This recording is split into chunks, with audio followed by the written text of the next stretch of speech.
Good morning and welcome to this week's edition of NCompass Live. I am your host, Krista Burns, here at the Nebraska Library Commission. NCompass Live is the Library Commission's weekly online event where we cover anything that may be of interest to librarians across the state. We do anything we can come up with, presentations, interviews, training sessions, anybody we can get on to help share what they know with other librarians. We do these sessions every Wednesday morning, live every Wednesday morning at 10 a.m. Central Time, and they are recorded. So if you are unable to attend our live sessions, we do have our listing of all of our archive sessions available, so you can always go back and watch anything that we have done since we started the show. This morning, we do have some guest speakers with us today. Judy Henning from Kearney Public Schools and Dr. Sherry Crow from our University of Nebraska at Kearney, for those of you who are not Nebraska people, are going to be talking to us about new standards coming through. It's been a few years these have been in the works, I believe, from the American Association of School Librarians, Learning4Life standards. This is a presentation they've done previously, and we've brought them on the show to help get it shared out to a larger audience. Hello, Judy and Sherry. Can you say hi? Hello. Hello. Hello, everyone. What I am going to do is I'm going to switch over control to you guys so that you can share your screen with us, and you should have the pop-up there to share with the pull down.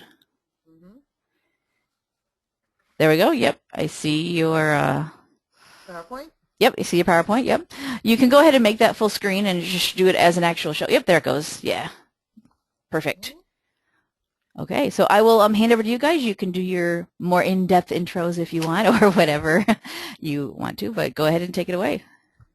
Okay, welcome to everyone. You know, the AASL standards are not that new. We've been kind of out talking about Learning4Life and the 21st Century Learning Standards for about 3 years now, and we've been talking to school librarians and administrators because this is the way to teach students to think, and we think that school librarians, project-based learning are a big part of that. So we're going to take it a bit of a step further. We're going to talk about the standards. But we're also going to look at Web 2.0 tools and other technologies that differentiate instruction. And differentiated instruction is big for our principals to know, because that is the research-based practice that is allowing schools to meet AYP, which is a big thing for school administrators right now. So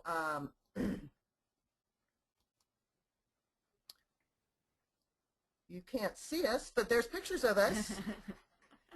Dr. Sherry Crow. Hello. She's from the University of Nebraska at Kearney. She's assistant professor in the School of Library Science and Educational Media. She's also a Nebraska Library Commissioner and a NEMA board member. I am the other presenter. I am the Kearney Public Director of School Library Media Services. I'm also the Kearney High School librarian and media specialist, and 3 years ago I started to be the state NEMA Learning4Life coach. So, and then I grabbed Sherry to help me do these presentations because she does such a wonderful job. Okay. Now, I know they indicated that you could go to Twitter, but you can also go to this URL, www.wallwisher.com/wall/NCompassLive.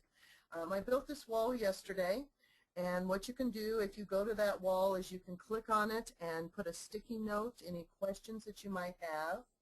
Now, we're going to talk a lot about Web 2.0 tools. And you've heard the old adage, you get what you pay for. Well, Web 2.0 tools are open source. In other words, they're free. And so every once in a while you'll run across a Web 2.0 tool that will not work. Now, I've had that happen with this wall wisher. We used this site when we did the NLA NEMA conference last fall, and as people logged on to it, it was really glitchy. So just wanted to forewarn you that if you go there at the very end of this presentation, we will go to this place on the wall, see if anybody has posted any questions. Okay. Learning for Life and Differentiated Instruction. You know, I got my degree in the 70s, so I'm dating myself. And at that time, you know, Benjamin Bloom was the big educational psychologist.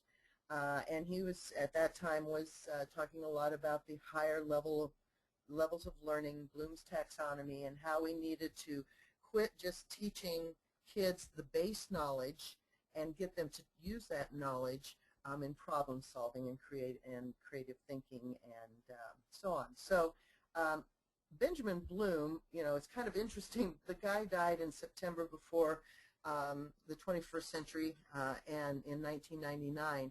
But really, he is where all of this started. Get kids to think. Get them to pass the rote memory stage to think. Individualized instruction, and I think it's funny. You know, you've heard people say, "Oh, don't ever get rid of your clothes because eventually those styles come back."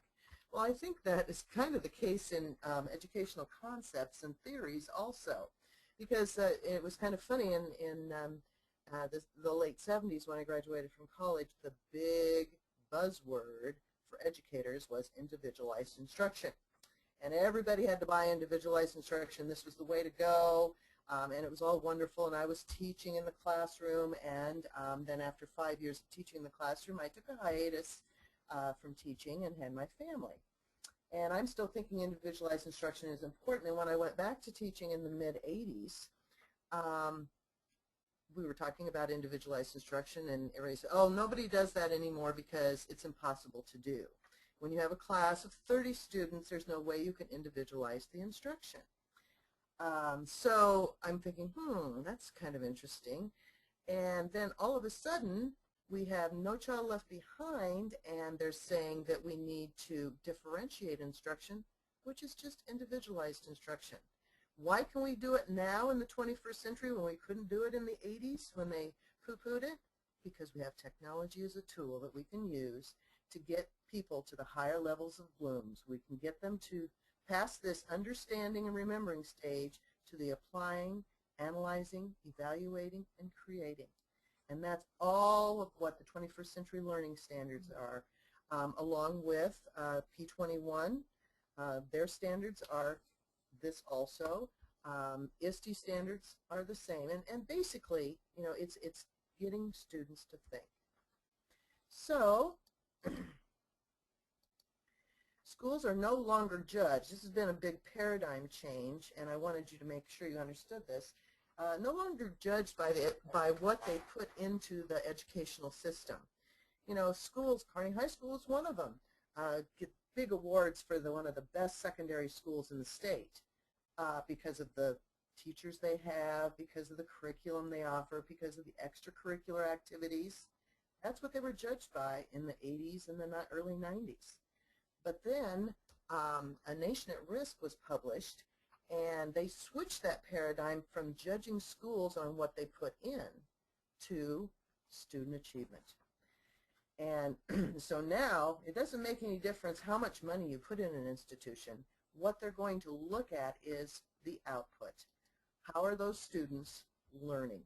How much have they learned? What is the student achievement in the disaggregated groups? So instruction is available if you use differentiated instruction in a variety of learning styles, which reaches more students and increases learning. Okay. All students can learn. Through educational technology, educators can design lessons that are engaging for the visual, audio, and kinesthetic learning styles so all students can learn. Dr. Crow can talk to you a little bit about the engagement part. You know, this is a big part of what we are doing as educators, getting students engaged in learning. Certainly, motivation is key here. How do we motivate students? And you know, there's been a lot of controversy between external and internal motivational strategies. And of course, we as librarians and educators of all kinds are are pretty concerned that our students become lifelong learners. And in order to be so, they need to be intrinsically motivated to learn and to grow. Okay. So you mean when I bribe the kids with candy, that's not intrinsic? Well, no, that would be extrinsic. Besides helping out the dentist in town, it probably it may set kids on the road toward learning to enjoy reading in particular is what we're talking about. But as a rule, we want to use the kinds of strategies that will engage them intrinsically, keying in on their interests, working with getting students together so relationships are built around literature and so forth, literature circles. Mm-hmm. These are the kinds of things that are lasting and help children to kick in with understanding how enjoyable reading can be. And really, if they enjoy it, they will do it longer and better. Mm-hmm. And technology, I know everybody, I know it's thought that technology is 21st century learning, and that is not true. Not true. No, not true. Technology is only a tool, but it's a great tool. It's that tool that we have now that allows us to differentiate instruction that we didn't have when we were trying to individualize instruction back in the 80s. So we're going to show you some technology tools here that you can use to differentiate instruction, allow students to pursue and make choices in what they learn, how they learn, and so on. Okay, so this, I don't know if any of you have ever used Xtranormal. Now, Xtranormal is a 2.0 tool, open source. It's free to a point. You have to kind of learn how to manipulate this Web 2.0 tool, Xtranormal. But I tell you what, kids love this. It's a blast. They absolutely have so much fun doing this. And what's cool about Web 2.0 is if students have access to a computer at home and online, they can work on their assignment at home. They don't have to just be, use it at school. So I use this Xtranormal to do just a little presentation on what 21st century learning standards are. Hey, have you heard of the American Association of School Librarian Standards for the 21st Century Learner? Of course, you idiot. It is 2011. We are a whole decade into the 21st century. It is called Learning4Life now. Well, I've been watching students use new technologies to produce blogs, movies, presentations, podcasts, and many other new ways their teachers have found to differentiate instruction. Yes, this type of learning promotes critical thinking, problem solving, and inquiry to reinforce learning in a variety of learning styles. It allows students to collaborate, gain, share, and ethically create knowledge while pursuing personal growth. I wish I was a student now instead of a superhero. This Learning4Life sounds like fun. It does make learning fun, but students still need to learn the base knowledge before they can participate in project-based learning. We need to spread the word of Learning4Life to other superheroes. I think all teachers are superheroes. We also need to learn more about this technology. Do you tweet? Tweet?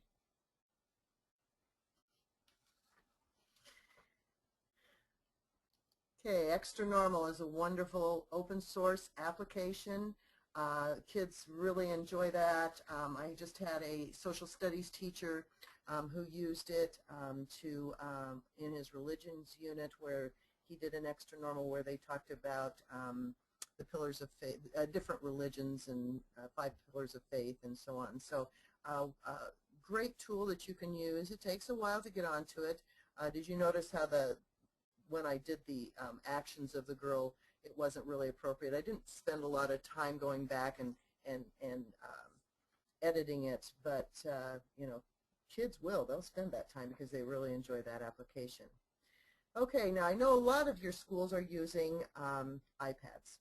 This is a Web 2.0 tool that my math and science departments eat up. Kearney High School got a grant for iPads in the core curricular areas, and so each curriculum has an iPad card of 30, and the math teachers will use this. They'll assign a problem and they'll have them do a show me on how to solve that problem. I have to tell you that when I did this, I had trouble writing on it. Even though I had a stylus, there would be times where I'd write something and circle something and it wouldn't be there, and I'd have to go back and do it a couple of times, and my writing isn't very good. And I just got an update from ShowMe, and they have corrected that problem. So I think the writing will be a little bit better than this one that I did here that you're going to see. And again, this is an iPad free app that you can download on the iPad and use to show step-by-step instructions. You can upload pictures as long as they're JPEGs, and I did load some pictures on here and did little writing. Like I said, I had a little trouble with it actually doing what I wanted it to do, and I even had a stylus, but eventually it worked.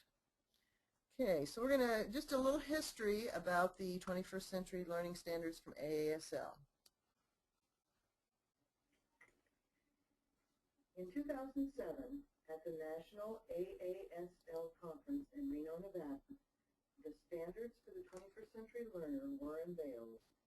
These are available as a free PDF download from the AASL website.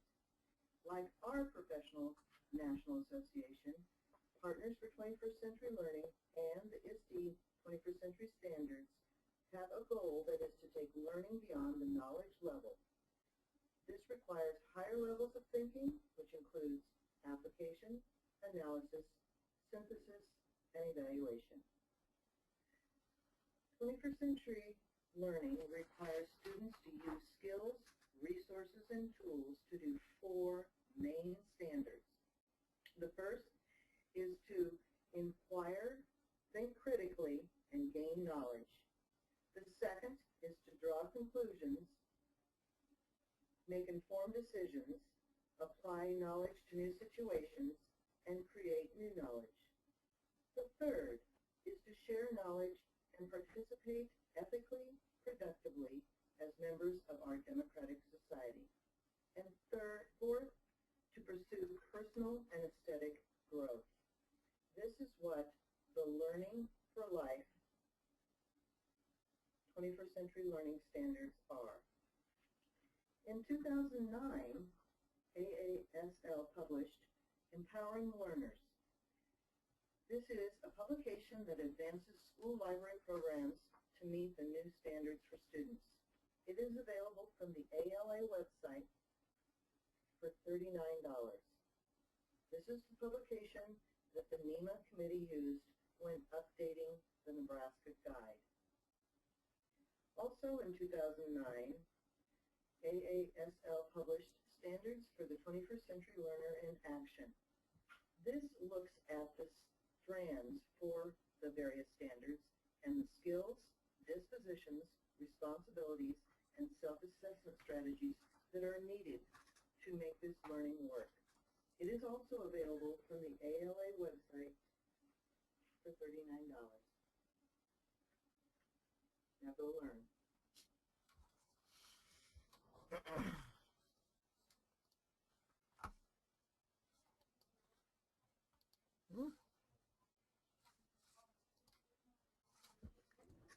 Okay, so we have the ShowMe.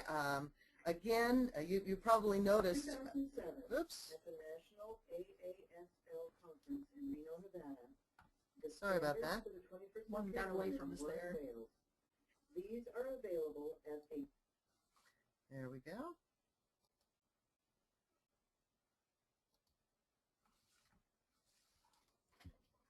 So you can see, and I know a lot of your schools are using iPads, and you know, I think they're the future in education. And ShowMe is a wonderful app that you can use to get students engaged. They say that the best way to learn something is to teach it. So these students who are in these advanced math classes that are using the iPads to solve a problem are learning. Okay, now Dr. Crow is going to talk to us about QR codes for differentiating instruction. Look at how she put this Oh, QR yes. code into a heart. I'm impressed. QR codes can be made into all different kinds of patterns, so I thought it might be fun to do a Valentine. You know, Judy had mentioned that anytime you want to learn something, go out there and create a presentation, and then you will learn it better. So as we were preparing these presentations, I said, you know, I'd really like to know what this QR code thing is and if it can be used in education. So I delved into it a little bit, and this is what our agenda will be with regard to QR codes. What are QR codes? How do you open them? How do you create them? And educational uses for QR codes. So what are QR codes? Well, let's take a little quiz. QR stands for, let's see, quite reasonable, questions raised, quick response, or Queenland's Rail. What do you think? Okay, click it and we will see what the response is. It is quick response. That is the answer to the question. QR means quick response. So how do you open them? Well, you need a device that scans them into an app that can read them. Generally, that has been our iPhones, our smartphones, and so forth. By the way, let's just stop a minute and talk about the QR codes. They're two-dimensional matrix barcodes, and they can hold up to 4,000 characters. They were developed by Toyota in 1994 because they were trying to track and inventory their cars, and they couldn't get enough information into a regular barcode. So they were the ones that created the first QR code. They can be any color that's readable, and when we create one here today, we will see on the website qrstuff.com that there's a range of colors, but it doesn't include white. Now, you probably can use white, but most people are printing on white paper, so that's why it's generally not included. Now, the success of QR codes depends on the capability of the handheld device that reads it. Generally, if you have a modern smartphone or iPhone, they have great apps that work very well on the QR codes that you find in the media. So let's create one.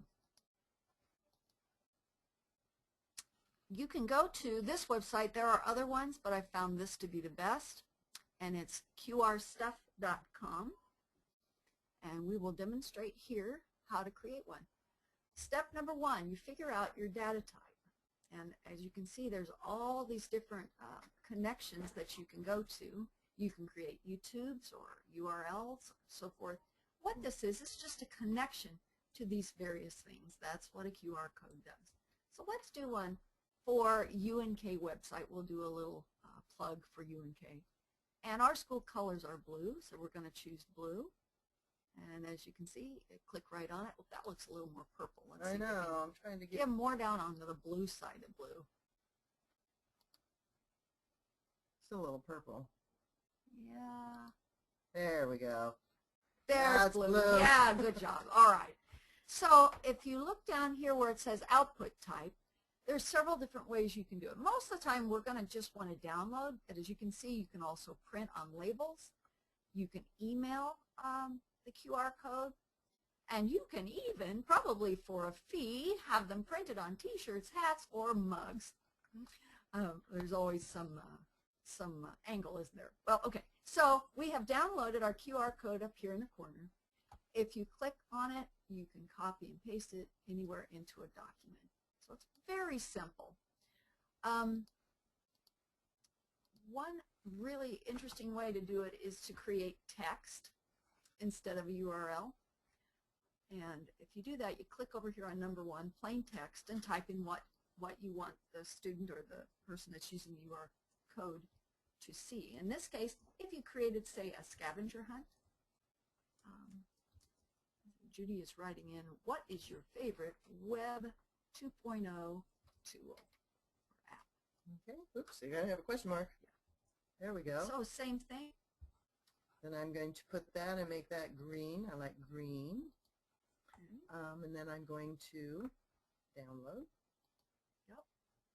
And I'll show you how we use this a little bit later. We did a for Digital Learning Day, a Media Center QR quest, and asked them and had them go to different places and do different things using their barcodes Yeah. or their QR readers. That's the blue. There's the green one. Mm-hmm. Okay, so it's extremely simple. And so I thought to myself, wow, what could we use this for? And as Judy said, that's one application is some scavenger hunts. But I got to doing some research and found a young woman. Let's see. I'm going. There we go. Laura Jacobs, who's done a lot of things with QR codes in her school out in Pennsylvania. And I asked her, could I use this YouTube video of some of the things she's done? And so let's watch this. Welcome to McGuffey School District. This video will illustrate how we are using QR codes to provide verbal learning opportunities for our students. I bet you've been wondering what all the posters in the hall mean. Our project is called Local Zebra. McGuffey will use QR codes in an educational setting. A barcode can only be read horizontally, which means it can only hold so much data. A QR code can be read horizontally and vertically, which means it can hold much more data. Take a picture of the QR code and you will be connected to videos, audio, pictures, or websites. We started our project in the school library where students in the reading classes developed podcasts on accelerated reader books. Allison then converted those podcasts to QR codes and added a QR card in the back of the book. Students can now choose a book in the library, take it to our special QR code station, and listen to a student-created podcast review of the book.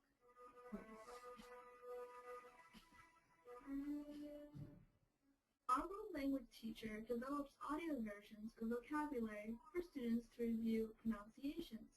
She added a QR code in the corner of her worksheets so students could listen and practice while on the move. The social studies teachers add QR codes on their worksheets that analyze battles.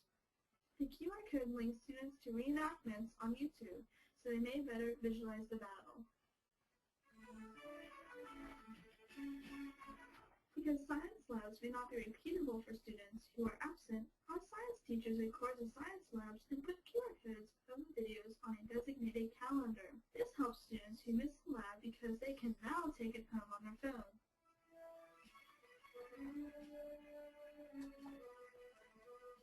Students in the family and consumer science classes can have cooking demonstrations.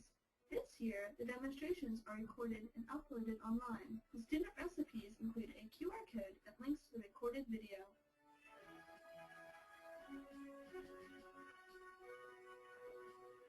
Students in music classes are able to practice their parts at home because a QR code on their music links to audio of their individual part.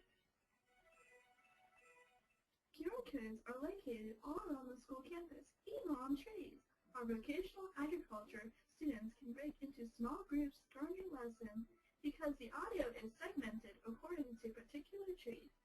QR codes in our school district have extended learning opportunities, provided remediation, and connected our student community beyond the school walls.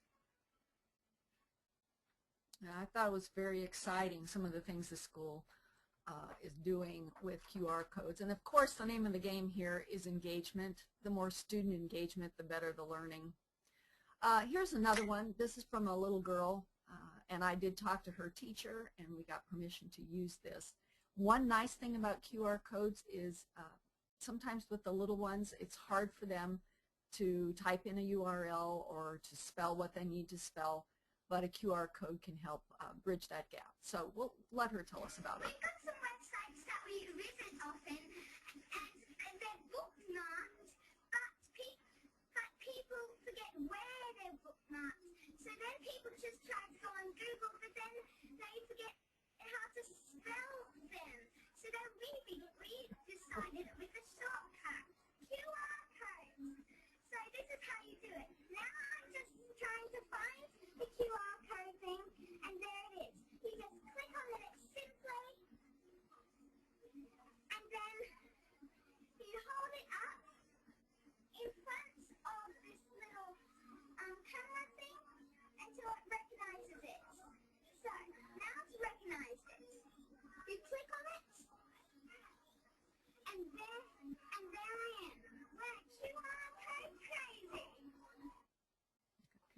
QR code crazy. I love That's this. right. I love her Australian accent. Okay, and a little closer to home, last year for the 2011 Technology Week, we had a school scavenger hunt. This is poster number 2. I think we had 6 posters throughout the school that students had to download a QR reader and solve the scavenger hunt, and that we did it in celebration of Technology Week. This year, February 1st, this was our poster for National Digital Learning Day, and we had a Media Center QR code quest that students participated in. Didn't have the turnout that we wanted, but the next day I had my class come in and do it. This was the QR quest, the different things that they had to fill out, and we had a start and end time so that we knew who was first and second. Okay, so when differentiating instruction, allow students the choice of which Web 2.0 tool to use. Now, choice is a big thing in differentiation.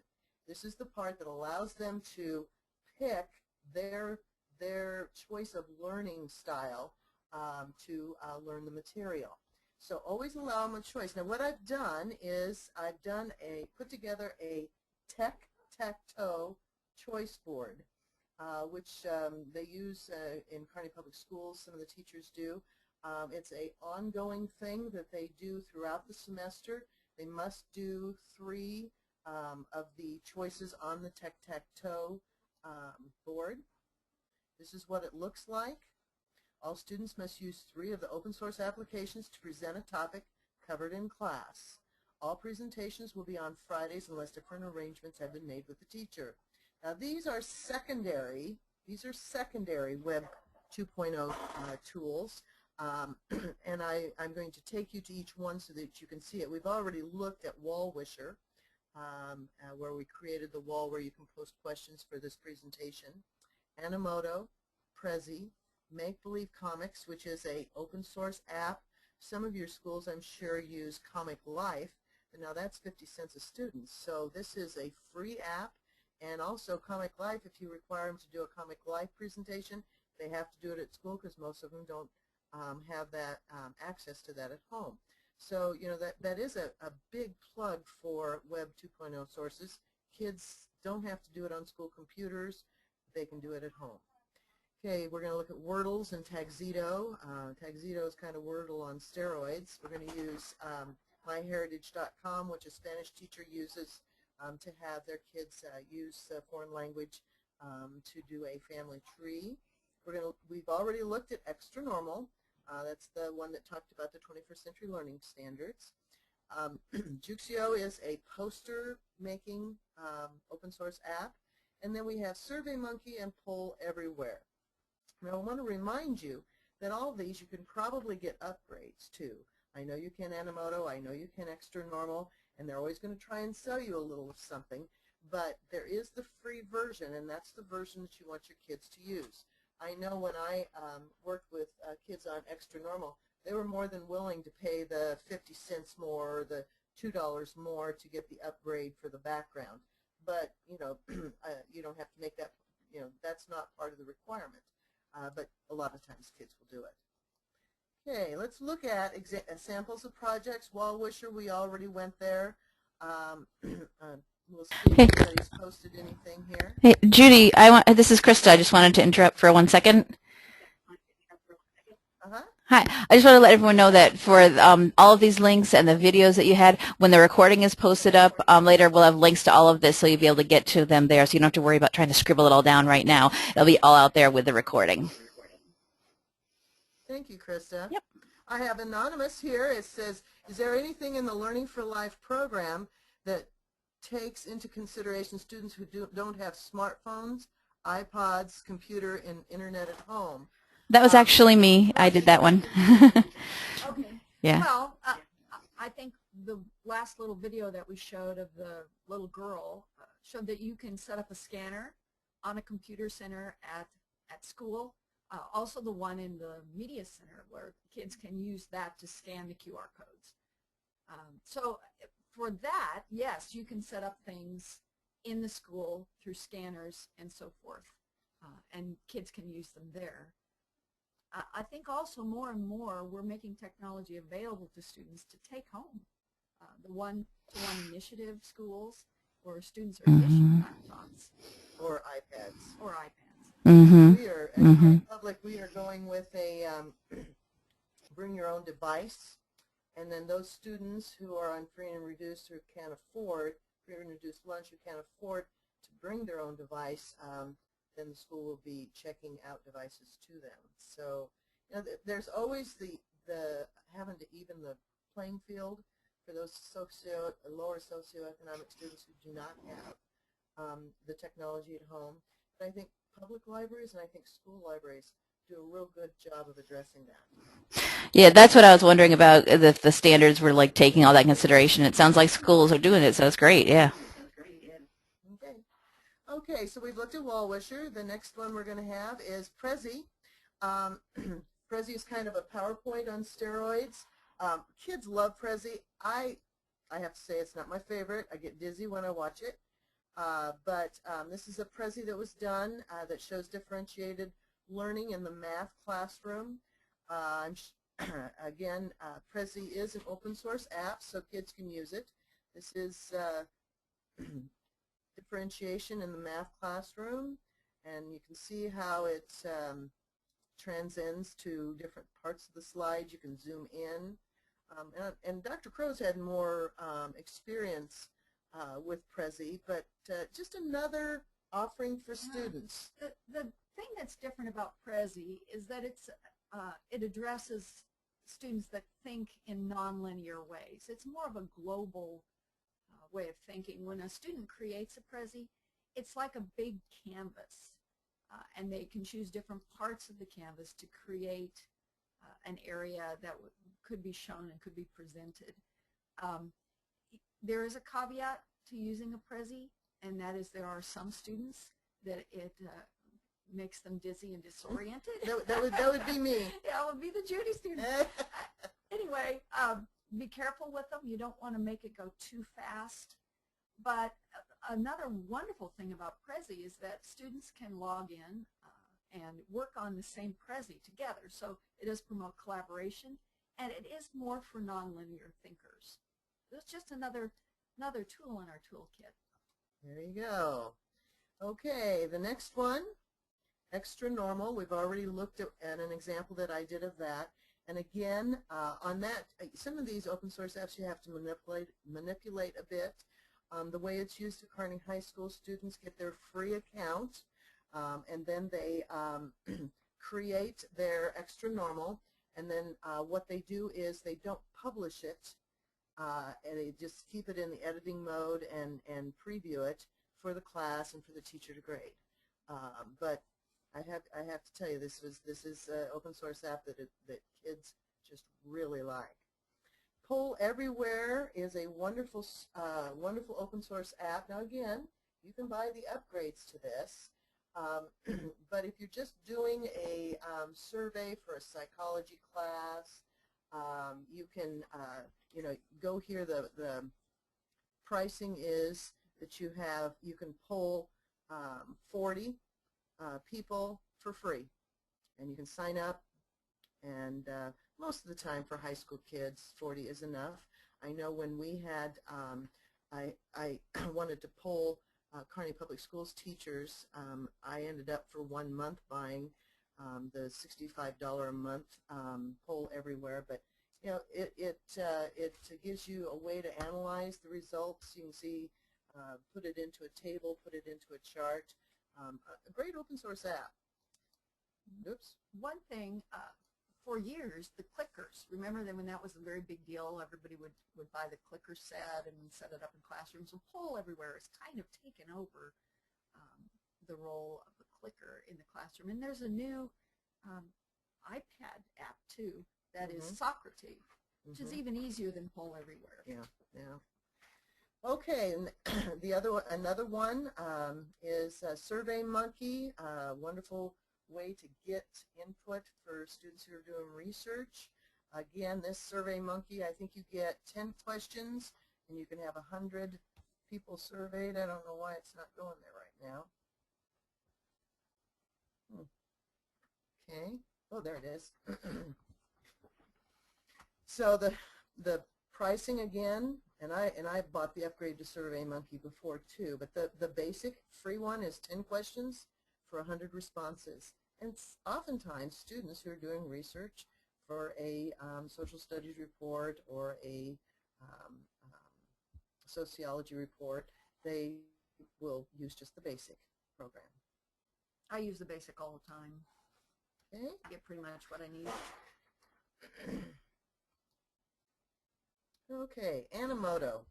This is another one.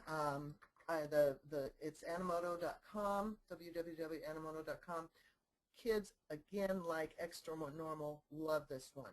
It's free. The one I'm going to show you is for a free account, which is less than 30 seconds. But teachers can get a free full-blown Animoto and 50 full memberships for students if they want them. Now you just have to go to the Animoto site and click on where it says educators and apply for it, and they will send you all your login information. The Animoto I'm going to show you was created by 8th grade students. It was kind of a cross-curricular assignment on the Civil War. They had just read Across 5 Aprils, and they were starting on this unit, and they had to go out, and their assignment was to pick some aspect of the Civil War that they presented in an Animoto with pictures that depicted the Civil War. And you'll see that Confederate is misspelled in here. Typical student presentation, but they just log on to Animoto and they show it with the projector in the classroom and get the kids ready for their Civil War unit.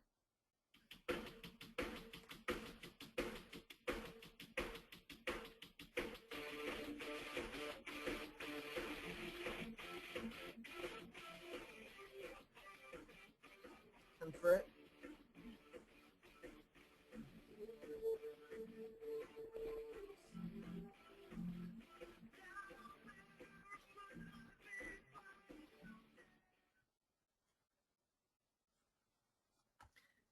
Okay, so short and sweet.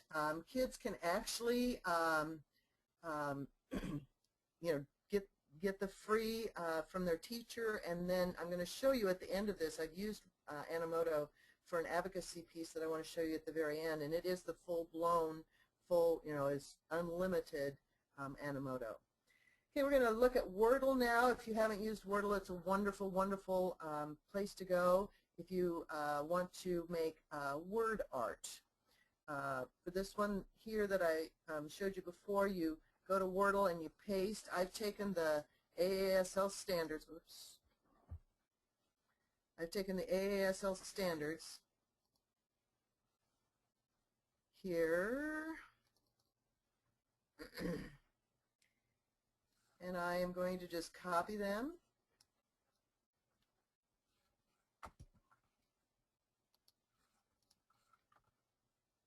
Oops, spinning wheel of death, hate that. Create your own, paste it in here, okay, and then press submit or go.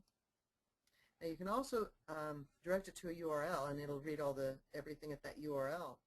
And as it's processing, it will come up with the major themes that you will find in the AASL standards. Now I've had teachers who have gone to the last page of their unit that they're in their textbook, and they have copied and pasted the concluding paragraphs and put it in a Wordle, and so the kids know, they post that so the kids know what that particular chapter is going to talk about. And we'll get our Wordle coming up here after I copied and pasted the AASL standards. Now I've also copied and pasted, there we go. You can also randomize it. There you go. So obviously the dominant word in the standards is knowledge. Very good. Okay, so Wordle is really fun. Sometimes I haven't played with it lately, but if you want to save it and not publish it to a public gallery, try to print it and then save it from the print screen to a PDF. Okay? Okay, so this is the Wordle that I picked when I put in the AASL standards. The next open source app that we're going to talk about is, there we go, Tagxedo.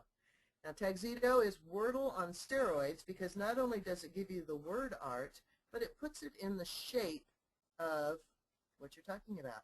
Now last year, a year ago at this time, Dr. Crow and I went out to Scotts Bluff for a professional development piece out there, and so we took the description of what we were doing out in Scotts Bluff and put it into Tagxedo, and this is what it came up with. We chose the apple because apple is how, you know, the symbol for learning and teaching, and so this is the Tagxedo that we created from that. Okay, Make Believe Comix. Again, if you have Comic Life in your school, that's wonderful, but Make Beliefs Comix is an open source app. This is an example of one that was used at Kearney High School. Juxio is a poster. I did this poster down here of Learning4Life and Differentiated Instruction for our presentation last fall. There you can upload tons of pictures and have different templates that you can use to make posters from this site. And again, you can do the upgrade for a fee, but you know, students don't have to do that. They can just do the open source part. This is My Heritage. This is an example of a student at Kearney High School who's in a foreign language class, and she has made her family tree. Okay, now I also don't want you to forget to use Web 2.0 tools for advocacy. You should always want to advocate for what you do at school, and my job as the director each year is to provide, and I don't know who started this, but is to provide the school board with the number of books circulated at Kearney High School and the middle schools and the elementaries. And so I went and did an Animoto, and this is, I mean, you can imagine 5 years ago when I went to the school board and handed them this piece of paper, and the school board members all smiled, and I'm sure as soon as I left, it went right in the circular file. But this I have posted on our website, and I send it as a link to all the school board members, and does the same thing, only a lot more fun.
So there, for my school board members, not only did I give them the, and unfortunately, I think our profession is looked at as just one of checking out books.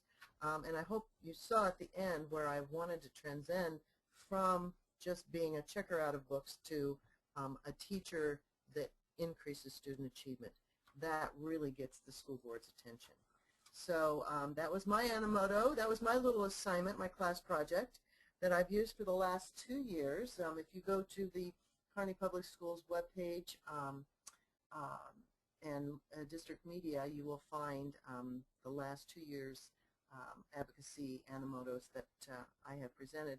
I actually got this idea from Buffy Hamilton, who is Technology guru. of the world.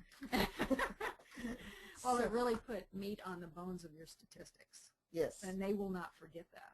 Because, like I say, I'm sure they looked at it when I typed it up and even used some graphics and made it look really pretty. But this is a lot easier to do. So we will go back to Wall Wisher and see if anybody else has posted anything else. But if you would like to email either myself or Dr. Crow, we're going to work on this PowerPoint a little bit and take out the embedded video and put the links on. We had them as links when we presented in Lincoln last fall, but unfortunately because the wireless was a little bit slow, we'd get the buffering all the time. So this time we went ahead and imported the movies, but we will put the links back in and make this available to you. And if you have any questions, please don't hesitate to ask. And we'll see if there's any other, nobody else posted anything except for Krista, but Krista, thank you. Oh, yeah, well, no problem. I wanted to test it out. I had never, well, maybe bad for me, I had not heard of that before, so I wanted to see how it worked, and it was very cool. I'm going to keep an eye on it possibly for things that we do here. So if anybody does have any questions, oh, Judy, you said you wanted to say something? No, I was just going to say I know the second grade or the fourth grade class used this where they had different wall wishers, and each the class was divided into small groups of 5, and they had to answer questions by going to the wall wisher and posting for their group. It was really a fun activity that I witnessed at Park School last week. The trouble with wall wishers, it's a little glitchy at times. Okay. Yeah. Right? Sorry, you got cut off there a second. Go ahead. You get what you pay for. Mm-hmm.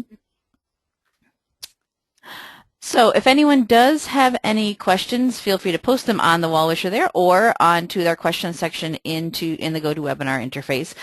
Either way, we can accept them, questions, comments, whatever.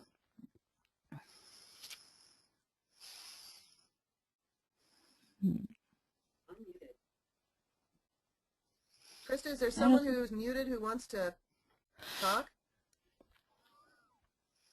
Well, nobody said anything yet. If anybody does want to be unmuted, just let me know in the questions section there, and I can unmute your microphone, and you can ask your question that way as well.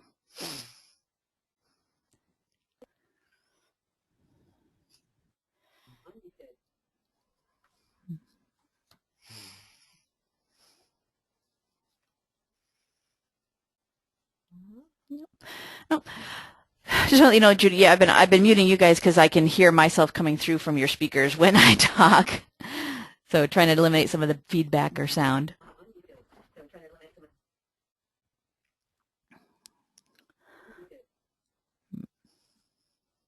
Oh, well, it looks like we don't have anybody with any urgent questions at the moment, but that's perfectly fine. You guys can ask questions later. You've got contact information for both Sherry and Judy, so please feel free to do that. Maybe we just gave them everything they needed to know or a lot to think about. So I think we'll just wrap it up for this morning. And if nobody does have any urgent questions, thank you very much, Judy and Sherry, for being on the line with us. Anything last you want to share before we do close down for the morning? Is the way to increase student achievement. That's right. Thanks for having us speak. Mm-hmm. Great. Well, thank you very much. This is very cool information. We don't get a lot of, as much as I want to, more presentations specifically for our school libraries, trying to find more about that and to get more people like with things like this on. So I was very happy to be able to find out about that you guys had done this presentation and to get you on our show for it. So thank you very much for being here for us. Okay, thank you. Okay. So I am going to take back control here and